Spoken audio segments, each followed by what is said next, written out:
রাত পোহালেই মাঠে নামতে চলেছে বিশ্ব চ্যাম্পিয়ন আর্জেন্টিনা। তবে শেষ মুহূর্তে বড় দুই ধাক্কা খেয়েছে আর্জেন্টাইনরা। ক্লাব আতালান্তা ইউনাইটেডের বিপক্ষে খেলার সময় বাঁ পায়ের পেশিতে টান পড়ায় ইনজুরিতে পড়ে যান আর্জেন্টিনার লিওনেল মেসি।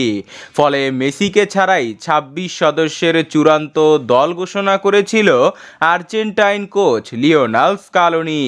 কিন্তু মেসির পর শেষ মুহূর্তে ট্রেনিং ক্যাম্পে ইনজুরিতে পড়ে যান Argentine goal machine Lautaro Martinez. একে তো মেসি নেই, অন্যদিকে স্ট্রাইকার মার্টিনেজ। এই দুই মহাতারকাকে ছাড়াই লাতিন আমেরিকার শক্তিশালী দল উরুগুয়ের বিপক্ষে মাঠে নামবে আর্জেন্টিনা। দুই তারকাকে হারিয়ে বেশ বিপাকে পড়েছে লিওনেল স্কালোনি। উরুগুয়ের সাথে আর্জেন্টিনার লড়াইটা বেশ পুরনো। ১৯৩টা ম্যাচ খেলেছে দুই দল একে অন্যের বিপক্ষে, যার মধ্যে ৯০টি ম্যাচ জিতেছে আর্জেন্টিনা ও ৯৮টি ম্যাচ জিতেছে উরুগুয়ে। পরিসংখ্যানে আর্জেন্টিনা এগিয়ে থাকলেও বিশ্বকাপ বাছাই পর্বের পয়েন্ট টেবিলে খুব একটা পার্থক্য নেই। ২৫ পয়েন্ট নিয়ে ১ নম্বরে রয়েছে আর্জেন্টিনা ও ২০ পয়েন্ট নিয়ে ২ নম্বরে রয়েছে উরুগুয়ে। তাই উরুগুয়ে ম্যাচটি জিতে গেলে আর্জেন্টিনাকে ধরে ফেলবে।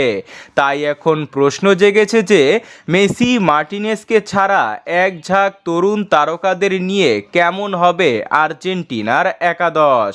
পোস্টের নিচে থাকবে আর্জেন্টিনার বিশ্বস্ত গোলকিপার ইমিলিয়ানো মার্টিনেজ।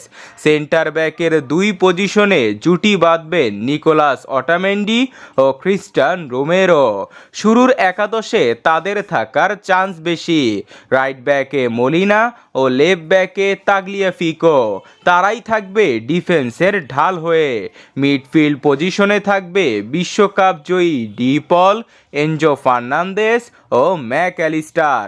তাদের সাথে দেখা যেতে পারে নিকো পাস, লিয়ান্দ্রো পারাদেস ও থিয়াগো আলমাদাদের।